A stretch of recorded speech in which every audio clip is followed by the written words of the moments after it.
Today I'm going to share with you guys the story of a 41-year-old woman who came in struggling with night sweats severely several times a week, waking up drenched in her sleep multiple times, and her sleep was terrible. She would either lie awake for hours or go to sleep and then wake up at 3 a.m. unable to fall back asleep. And she started experiencing anxiety, irritability, things like this too, which were small things that didn't used to bother her are now becoming overwhelming. On top of that, she's dealing with constant bloating, GI discomfort, making her feel sluggish and uncomfortable after every single meal now.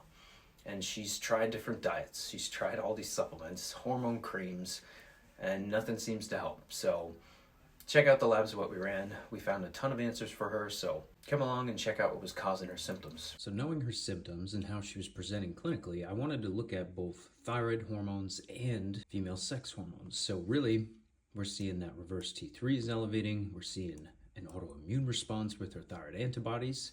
DHEA is getting extremely low. This is going to explain a ton on the night sweats and low hormone symptoms that she's having. Progesterone, low estrone, and for her age, estradiol is low here too.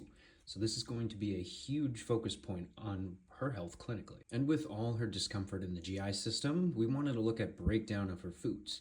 And all of these black diamonds pressed against the left shows that we have an issue with digestion and breakdown of these foods. But her fecal secretory IgA, there's definitely something going on with her immune system to where her gut is responding a ton. So now looking at the infection page, we have 3 different forms of yeast overgrowth. And this is why you don't want to just do Candida protocols, because that's what she did. And she had 2 different forms that were not Candida, but were still a fungal overgrowth. And then had 1, 2, 3, 4 bacterial overgrowths, which are not good. These are +3s, +4s, and you don't want these in your GI. And now, after we've been working together for a few months, she's finally sleeping through the night and waking up with energy instead of waking up feeling exhausted. And the night sweats, the random anxiety, is no longer an issue. And she's starting to feel like herself overall, feeling stable. Even better, there's no more constant bloating or GI discomfort post-meals. So she's feeling good inside of her body, which this doesn't happen overnight, right? And it took the proper testing, it took targeted support for both hormones and gut health, and consistency on her end with the right dietary and the lifestyle changes too.